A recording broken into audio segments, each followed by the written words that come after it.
ஒரு போட்டியாளர் வந்தா வழி ஒண்ணும்ல, ஏன் பயப்படுறீங்க? இப்ப சிவகார்த்திகேயன் வந்து சொல்றாருல, அண்ணன் படம் பாருன்னு. அவங்க குடும்பமா இருக்காங்கல்ல. அப்ப அரசியல்ல இவங்க பேசணும்ல. டிஎம்கே, டிஎம்கே எல்லாமே சொல்லணும்ல. ஆமா, சரியான போட்டியாளர் எனக்கு இவரு. வரட்டும் பாத்துக்கலாம். களத்துல சந்திக்க மாட்றாங்களே.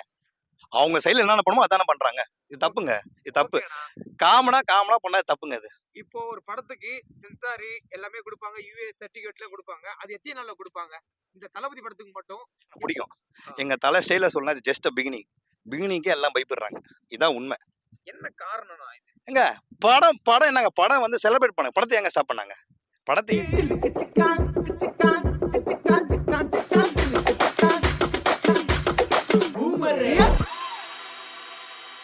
இந்த பொங்கல்ல வந்து தளபதி பொங்கல் சொன்னாங்க. ஆனா தளபதி பொங்கலே எல்லாருக்கும் கிடையாது. இல்ல, முதல் இந்த பொங்கலுக்கு வந்து எல்லாருமே பயந்துட்டாங்க. அதுதான் ஃபேக்ட். உண்மையை சொல்ல போனா. இப்ப வந்து பராசக்தி படம் வந்து என்ன படம்? இந்தி எதிர்ப்பு தமிழ் படம். இந்தி யார் மூலம் எடுத்தா? பெரியார், டிஎம்கே. அதனால படம் வந்துடுச்சு. இப்ப இதே விஜய் நான் அரசியலுக்கு வரல, அந்த படம் வந்துட்டு இருக்கும். நான் உங்களுக்கு சிம்பிளா ஒரு கேள்வி கேட்கிறேன். பொங்கல்லாம் நம்ம சின்ன வயசுல என்ன செலிப்ரேட் பண்ணுவோம்? பெரிய பெரிய படங்கள், ரஜினி படம், விஜய் அண்ணா படம், அஜித் அண்ணா படம், தனுஷ் படம் எல்லாம் வரும். இப்ப பொங்கல் அப்படியா இருக்கு?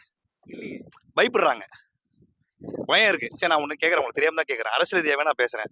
விஜய் நான் ஸ்டார்டிங் வரும்போது எல்லாரும் என்ன சொன்னாங்க? இதெல்லாம் ஒரு மூஞ்சா, இதுவான்னு கேட்டாங்க. உலகம் ஃபுல்லா இது பண்ணலையா? அதே தான் அரசியலும். இப்போ புதுசா வந்திருக்காரு, விட்டாதானே தெரியும். வந்தவங்க எல்லாம் அப்படியே அங்கிருந்து வந்துட்டாங்களா? ஆரம்ப காலத்துல வந்துட்டாங்களா? அதெல்லாம் இல்லை. இதெல்லாம் பயங்க. ஏங்க, நான் வந்து அஜித் ரசிகருங்க. பாருங்க, என் பையன் பேர் வந்து விநாயக். ஆனா விஜய் எனக்கு பிடிக்கும். எங்க தலை ஸ்டைல சொன்னா ஜஸ்ட் பிகினிங். பிகினிங்கே எல்லாம் பயப்படுறாங்க. இதான் உண்மை. என்ன காரணம்னா இது? எங்க படம் என்னங்க? படம் வந்து செலிப்ரேட் பண்ணாங்க. படத்தை எங்க ஸ்டாப் பண்ணாங்க? படத்தை ஏன் ஸ்டாப் பண்ணணும்? ஏதோ சின்ன இது சின்ன வீடியோஸ்லாம் நிறைய இருக்கு. அரசியல் சென்சாருங்க, சென்சார். அதாவது என்னது சிவகார்த்திகேயன் படம் என்ன படம்? பராசக்தி. அது வந்துச்சு, இது வராதா? அதோட சென்சார் ஆக போகுது. ஏதோ சொல்றாங்களே, அது பகவத் கேசரியா? டப்பிங் விட வேண்டியது. டப்பிங் படம் தெரியுதுல.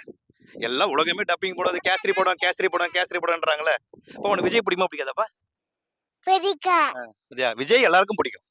காமன் எல்லாருக்கும் பிடிக்குங்க. ஆக்டர் எல்லாரும் பிடிக்கும். ஒரு மனுஷனா நல்லவர், அவ்வளவுதான். சரியா? அதை நான் சொல்லும் போது மறந்துட்டேன் பாருங்க. டப்பிங் படம் தானே சொன்னீங்க. ஏதோ பகவத் கேசரி விட வேண்டியதானே? டப்பிங் படத்தை விட வேண்டியதானே? டப்பிங் படத்தை விடுறதுக்கு பயப்படுறீங்க. ஏதோங்க எனக்கு தெரிஞ்ச இந்த பொங்கல் வந்து அரசியல் பொங்கல் ஆயிடுச்சுங்க. சரிங்களா? இது ஓகே, நீங்க சொல்ற மாதிரி. அப்போ சிவகார்த்திகேயனும் ஆடியோ லான்ச்ல சொல்லியிருந்தாருல, அண்ணனுடைய படத்தையும் நீங்க பார்த்து என்ஜாய் பண்ணுங்கன்னு சொன்னாரு. அந்த வார்த்தையை மீறி இப்ப தளபதி படம் மட்டுமே ரிலீஸ் ஆகல, அவர் படம் ரிலீஸ் ஆயிடுச்சு. நீங்க கேட்ட நல்ல கேள்வி. அவங்க எல்லாம் குடும்பங்க. அவங்க குடும்பமா இருக்கிறதால தான் அவர் சொல்றாரு. இப்ப அரசியல் வந்தார்ல, வழி ஒண்ணும்ல. ஒரு போட்டியாளர் வந்தா வழி ஒண்ணும்ல, ஏன் பயப்படுறீங்க? இப்ப சிவகார்த்திகேயன் வந்து சொல்றாருல, அண்ணன் படம் பாருன்னு. அவங்க குடும்பமா இருக்காங்களே. அப்ப அரசியல் இவங்க பேசணும்ல. டிஎம்கே, டிஎம்கே எல்லாமே சொல்லணும்ல. ஆமா, சரியான போட்டியாளர் எனக்கு இவரு. வரட்டும் பாத்துக்கலாம். களத்துல சந்திக்க மாட்றாங்களே. அவங்க சைடுல என்னென்ன பண்ணுமோ அதானே பண்றாங்க. இது தப்புங்க. இது தப்பு. காமனா பண்ணா தப்புங்க இது.